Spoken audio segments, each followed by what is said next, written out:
Exodo chapter 31. At ang Panginoon ay nagsalita kay Moises na sinasabi, "Tingnan mo, aking tinawag sa pangalan si Bezaleel na anak ni Uri, na anak ni Hur, sa lipi ni Juda.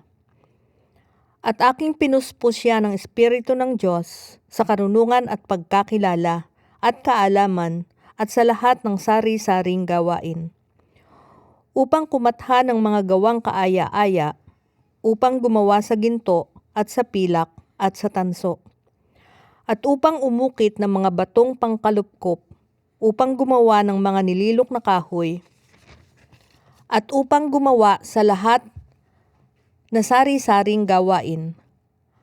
At ako, narito aking inihalal na kasama niya si Aholyab, na anak ni Ahisamak sa lipi ni Dan.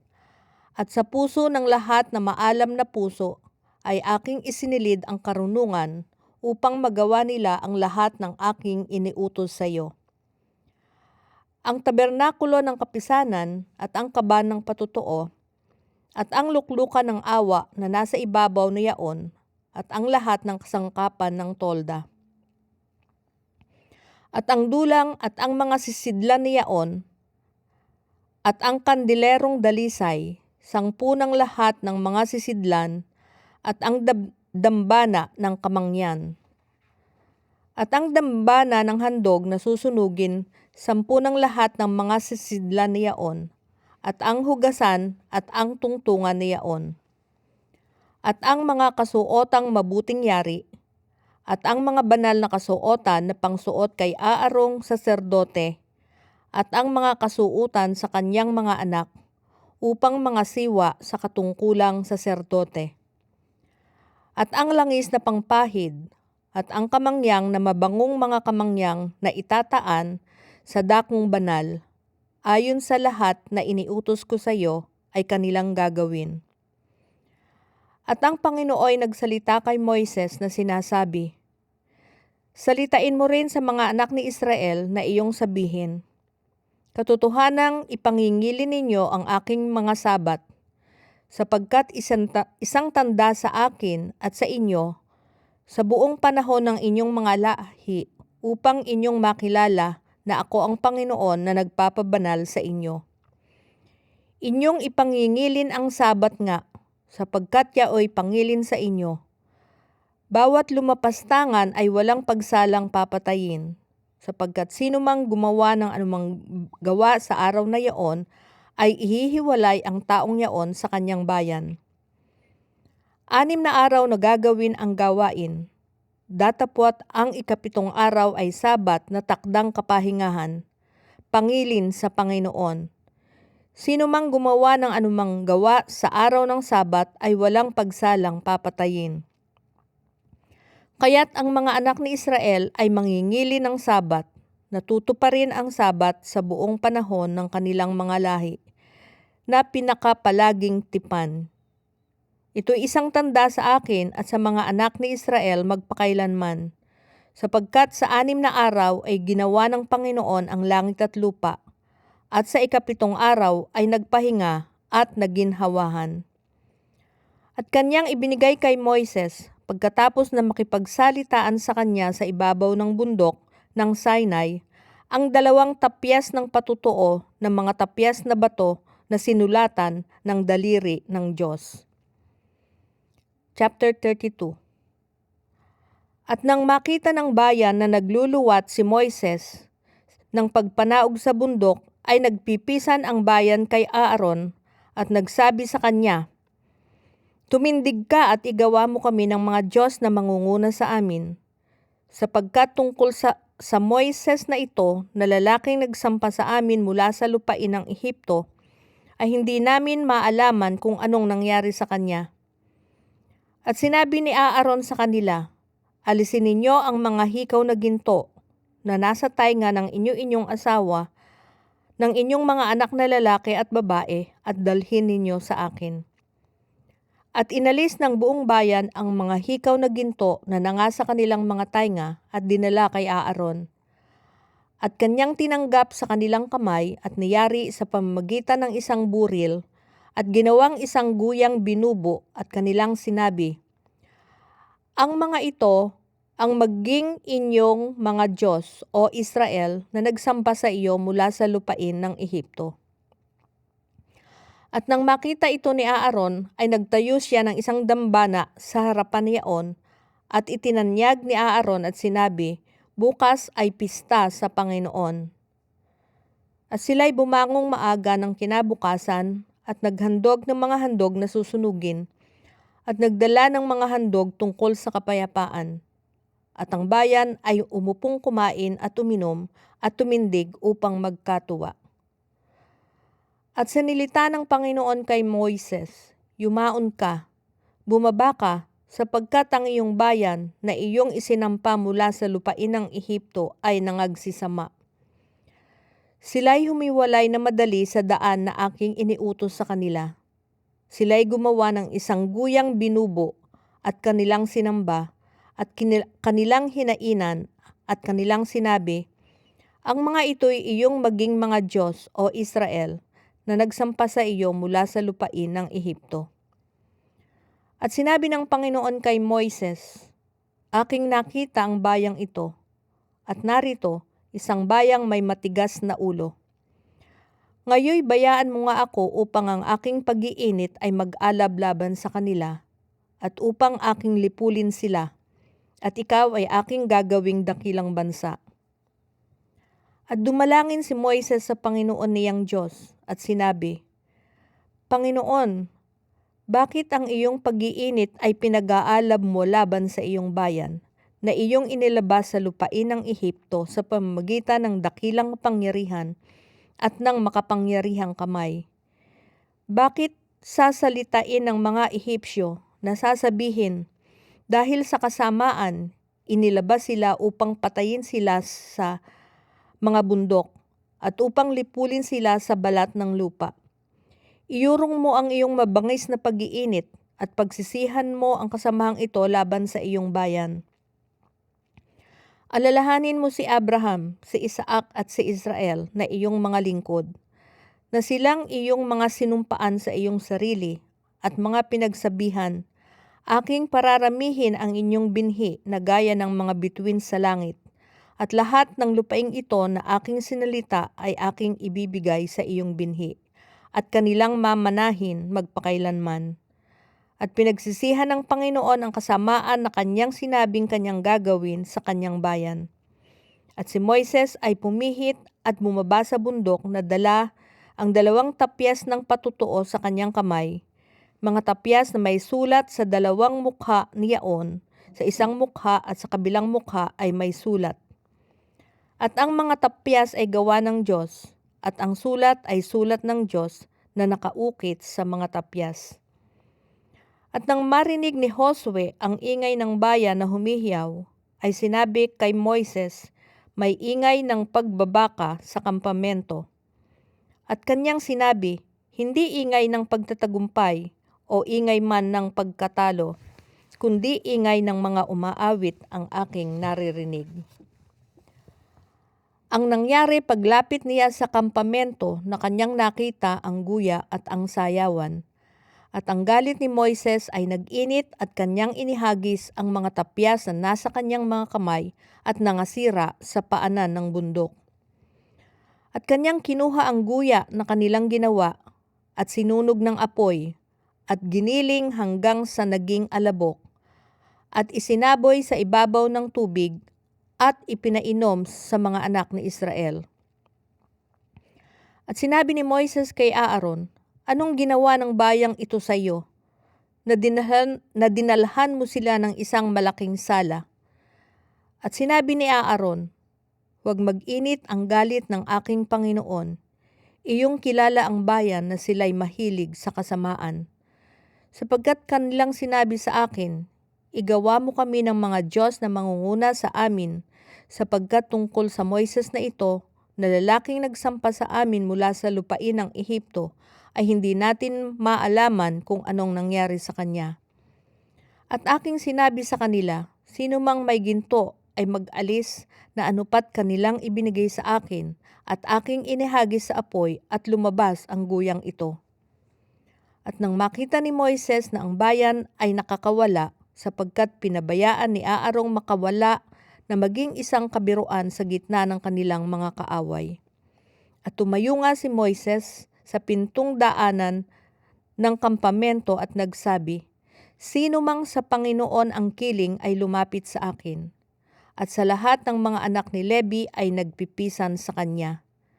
At sinabi niya sa kanila, "Ganito ang sabi ng Panginoon, ng Diyos ng Israel, ipatong ng bawat lalaki ang kanyang tabak sa kanyang hita, at yumaon kayong paruot parito sa mga pintuang daan, sa buong kampamento, at patayin ng bawat lalaki ang kanyang kapatid na lalaki, at ng bawat lalaki ang kanyang kasama, at ng bawat lalaki ang kanyang kapwa." At ginawa ng mga anak ni Levi ang ayon sa salita ni Moises, at nabuwal sa bayan ng araw na yaon ang may 3,000 katao. At sinabi ni Moises, "Italaga ninyo ang inyong sarili ngayon sa Panginoon. Oo, bawat lalaki laban sa kanyang anak na lalaki at laban sa kanyang kapatid na lalaki, upang kanyang ipagkaloob sa inyo ang pagpapala sa araw na ito." At nangyari ng kinabukasan na sinabi ni Moises sa bayan, "Kayo'y nagkasala ng malaking kasalanan, at ngayoy sasampahin ko ang Panginoon, marahil ay aking matutubos ang inyong kasalanan." At bumalik si Moises sa Panginoon at nagsabi, "O, ang bayang ito'y nagkasala ng malaking kasalanan, at gumawa sila ng mga Diyos na ginto. Gayunmay ngayon, kung iyong ipatatawad ang kanilang kasalanan, at kung hindi, ay alisin mo ako, sinasamo ko sa iyo sa iyong aklat na sinulat mo." At sinabi ng Panginoon kay Moises, "Ang magkasala laban sa akin ay siya kong aalisin sa aking aklat. At ngayon yumaon ka, iyong patnubayan ang bayan sa dakong aking sinalita sa iyo. Narito, ang aking anghel ay magpapauna sa iyo. Gayunmay, sa araw na aking dalawin sila, ay aking dadalawin ang kanilang kasalanang ipinagkasala nila." At sinaktan nga ng Panginoon ang bayan, sapagkat kanilang ginawa ang guya na ginawa ni Aaron. Chapter 33. At sinalita ng Panginoon kay Moises, "Yumaon ka, sumampa ka mula rito, ikaw at ang bayan na iyong isinampa mula sa lupain ng Ehipto. Napatungo kayo sa lupain na aking isinumpa kay Abraham, kay Isaac at kay Jacob, na aking sinasabi, sa iyong binhi ay aking ibibigay. At aking susuguin ang isang anghel sa unahan mo, at aking palalayasin ang Kananeo, ang Amoreo, at ang Heteo, at ang Pereseo, ang Hibeo, at ang Jebuseo, sa isang lupaing binubukalan ng gatas at pulot, sapagkat hindi ako sasampa sa gitna mo, sapagkat ikaw ay bayang may matigas na ulo, baka ikaw ay aking lipulin sa daan." At nang marinig ng bayan ang masasamang balitang ito ay nanangis sila, at walang taong nagsuot ng kanyang mga pahiyas.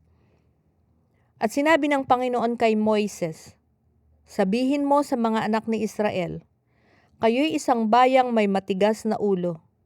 Kung ako'y sumampa sa gitna mo ng sandali, ay lilipulin kita. Kaya't ngayoy alisin mo ang iyong mga pahiyas sa iyo upang aking maalaman kung anong aking gagawin sa iyo." At ang mga anak ni Israel ay naghubad ng kanilang mga pahiyas mula sa bundok ng Horeb. Kinaugalian nga ni Moises na dalhin ang tolda at itayo sa labas ng kampamento, na malayo sa kampamento, at kanyang tinawag iyon tabernakulo ng kapisanan. At nangyari na bawat magsiyasat sa Panginoon ay lumalabas na pumaparoon sa tabernakulo ng kapisanan na nasa labas ng kampamento.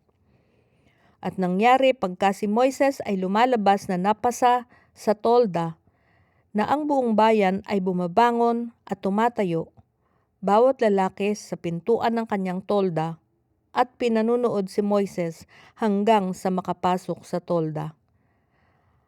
At nangyari, pagka si Moises ay pumapasok sa tolda, ay bumababa ang haliging ulap at tumitigil sa pintuan ng tolda, ang Panginoon ay nakikipagsalitaan kay Moises.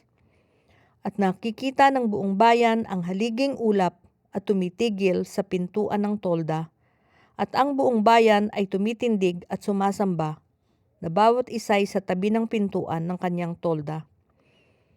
At nakikipagsalitaan ang Panginoon kay Moises ng mukaan, gaya ng isang taong nakikipagsalitaan sa kanyang kaibigan. At siya'y bumabalik uli sa kampamento.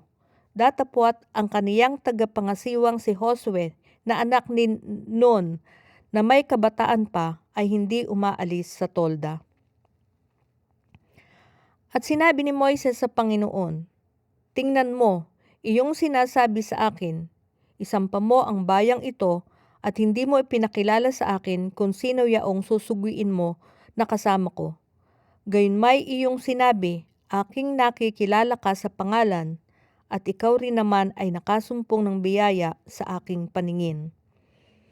Ngayon nga, sinasamo ko sa iyo na ako'y nakasumpong ng biyaya sa iyong paningin, ay ituro mo sa akin ngayon ang iyong mga daan, upang ikaw ay aking makilala, na anupat ako'y makasumpong ng biyaya sa iyong paningin. At akalain mo na ang bansang ito ay iyong bayan."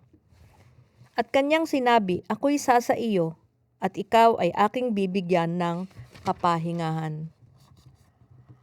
At sinabi niya sa kanya, "Kung ikaw ay hindi sasa akin, ay huwag mo na kaming pasampahin mula rito.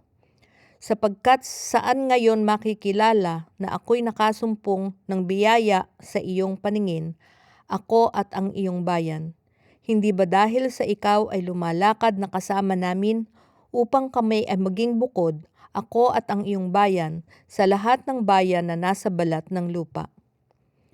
At sinabi ng Panginoon kay Moises, "Akin ding gagawin ang bagay na ito na iyong sinalita, sapagkat ikaw ay nakasumpong ng biyaya sa aking paningin, at ikaw ay aking nakikilala sa pangalan." At sinabi ni Moises, "Ipakita mo sa akin, idinadalangin ko sa iyo ang iyong kaluwalhatian." At kanyang sinabi, "Aking papangyayarihin ang aking buong kabutihan sa harap mo, at aking itatanyag ang pangalan ng Panginoon sa harap mo, at ako'y magkakaloob ng biyaya sa kanino mang aking ibig pagkalooban, at ako'y magmamaawain sa kanino mang aking ibig kaawaan." At kanyang sinabi, "Hindi mo makikita ang aking muka, sapagkat hindi maaaring makita ako ng tao at mabuhay." At sinabi ng Panginoon, "Narito, may isang dako sa tabi ko, at ikaw ay tatayo sa ibabaw ng batong iyan. At mangyayari na samantalang ang aking kaluwalhatian ay dumadaan, na aking ilalagay ka sa isang bitak ng bato, at tatakpan kita ng aking kamay hanggang sa ako'y makaraan. At aking aalisin ang aking kamay, at iyong makikita ang aking likod, datapwat ang aking muka ay hindi makikita." Chapter 34. At sinabi ng Panginoon kay Moises, "Humugis ka ng 2 tapyas na bato na gaya ng una, at aking isusulat sa mga tapyas ang mga salita na nasa unang mga tapyas na iyong sinira. At iyong ihanda sa kinaumagahan, at sumampakas sa kinaumagahan sa bundok ng Sinai, at humarap ka roon sa akin sa taluktok ng bundok. At sino mang tao ay huwag sasampang kasama mo, o makikita ang sino mang tao sa buong bundok, kahit ang mga kawan at ang mga bakahan ay huwag manginain sa harap ng bundok na yaon." At siya'y humugis ng 2 tapyas na bato na gaya ng una, at bumangon si Moises na maaga sa kinaumagahan at sumampa sa bundok ng Sinai, gaya ng iniutos ng Panginoon sa kanya, at kinuha sa kanyang kamay ang 2 tapyas na bato. At ang Panginoon ay bumaba sa ulap, at tumayong kasama niya roon, at itinanyag ang pangalan ng Panginoon. At ang Panginoon ay nagdaan sa harap niya, na itinanyag ang Panginoong Diyos na puspos ng kahabagan at mapagkaloob, banayad sa pagkagalit, at sagana sa kaawaan at katotohanan. na gumagamit ng kaawaan sa libo-libo, na nagpapatawad ng kasamaan at ng pagsalansang at ng kasalanan, at sa anumang paraan ay hindi aariing walang sala ang salarin, na dinadalaw ang kasamaan ng mga ama sa mga anak at sa mga anak ng mga anak hanggang sa ikatlo at ikaapat na salin. At nagmadali si Moises at itinungo ang kanyang ulo sa lupa at sumamba. At kanyang sinabi, "Kung ngayon nakasumpong ako ng biyaya sa iyong paningin, O Panginoon, ay ipahintulot nawa ng Panginoon sinasamo ko sa iyo na napasagitna namin, sapagkat isang bayang may matigas na ulo at ipatawad mo ang aming kasamaan at ang aming kasalanan at ariin mo kaming iyong mana." At kanyang sinabi, "Narito ako'y nakikipagtipan sa harap ng iyong buong bayan at gagawa ako ng mga kababalaghan na kailanmay hindi ginawa sa buong lupa o sa alinmang bansa, at ang buong bayan sa gitna ng iyong kinaroroonan ay makakakita ng gawa ng Panginoon, sapagkat kakilakilabot na bagay ang aking gagawin sa pamamagitan mo. Tuparin mo ang mga iniutos ko sa iyo sa araw na ito. Narito, aking pinalalaya sa harap mo ang Amoreo, at ang Kananeo, at ang Hiteo, at ang Pereseo, at ang Jebuseo. Mag-ingat ka na huwag kang makipagtipan sa mga tumatahan sa lupain na iyong pinaroroonan, baka maging isang silo sa gitna mo. Kundi inyong iwawasak ang kanilang mga dambana, at inyong pagpuputol-putulin ang kanilang mga haligi, at inyong ibubuwal ang kanilang mga asera. Sapagkat hindi ka sasamba sa ibang Diyos, sapagkat ang Panginoon na ang pangalan ay mapanibughuin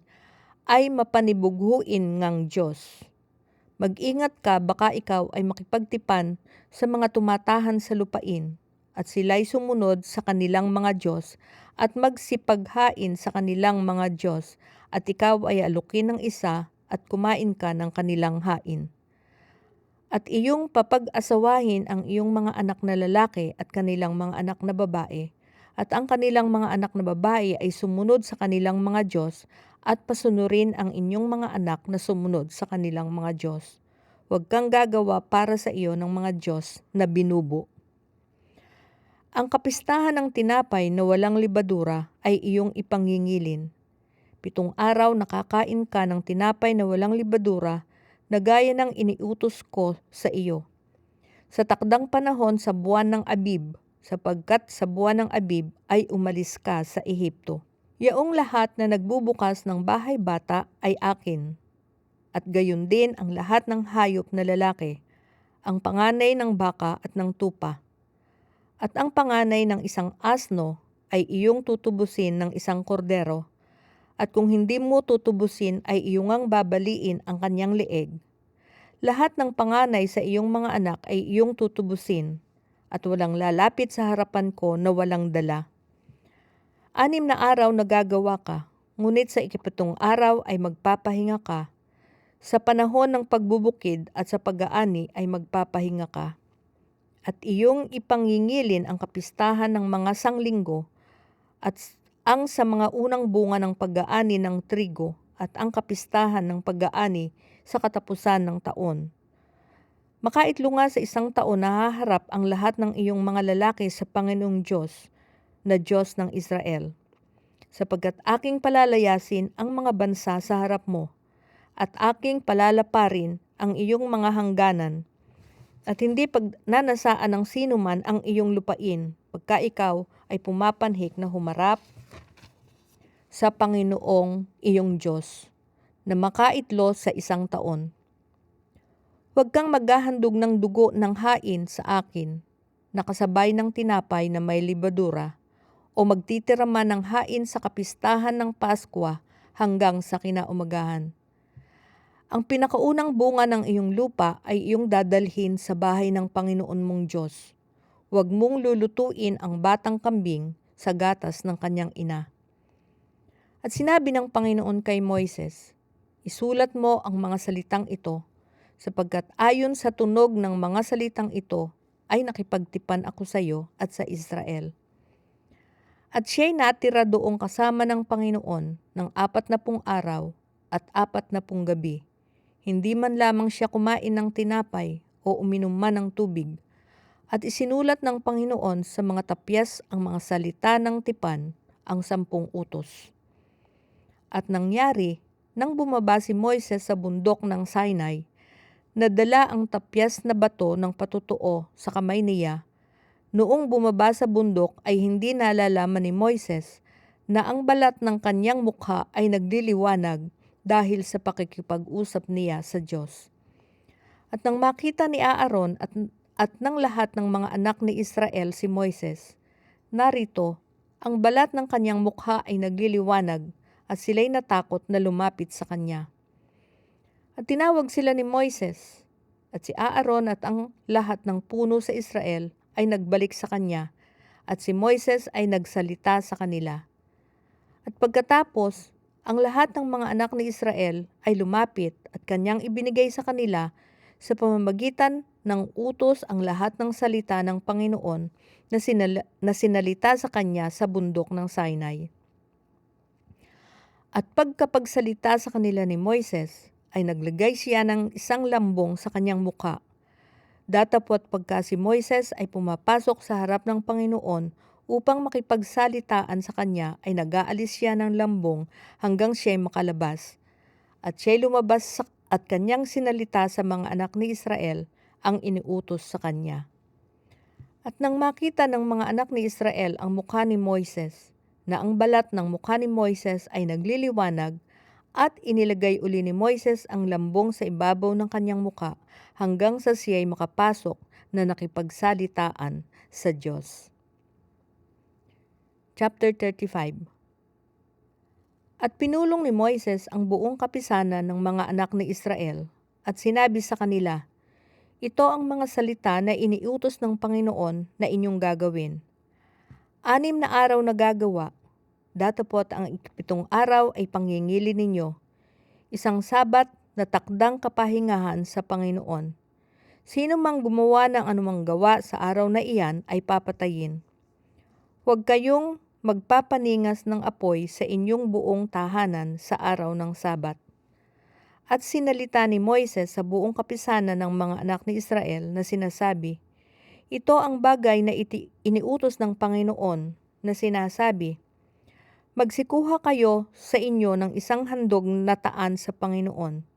Sino mang may kusang loob ay magdala ng handog sa Panginoon, ginto at pilak at tanso, at kayong bughaw at kulay ube at pula at lino at balahibo ng kambing, at mga balat ng tupang lalaki na tininang pula, at mga balat ng poka at kahoy na akasya, at langis ng pangilawan, at mga espesya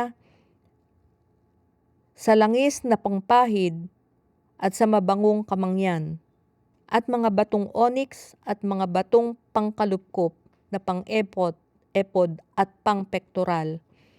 At pumarito ang bawat matalino sa inyo at gawin ang lahat ng iniutos ng Panginoon.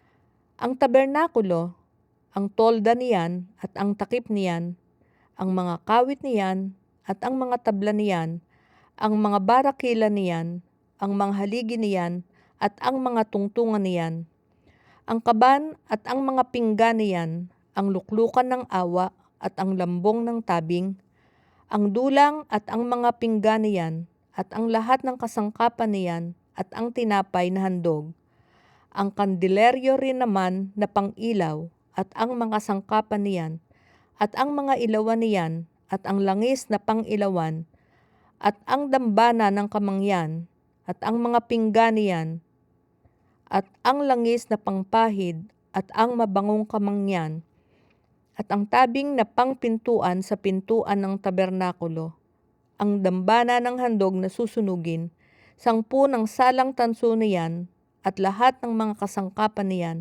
ang hugasan at ang tungtungan niyan, ang mga tabing sa looban, ang mga haligi niyan, at ang mga tungtungan ng mga iyan, at ang tabing sa pintuan ng looban, ang mga tulos ng tabernakulo, at ang mga tulos ng looban, at ang mga panali ng mga iyan. Ang mga mainam na yaring kasuotan sa pangangasiwa sa dakong banal, ang mga banal na kasuotan kay Aaron na saserdote, at ang mga kasuotan ng kanyang mga anak upang mangasiwa sa katungkulang saserdote, at ang buong kapisanan ng mga anak ni Israel ay umalis sa harap ni Moises.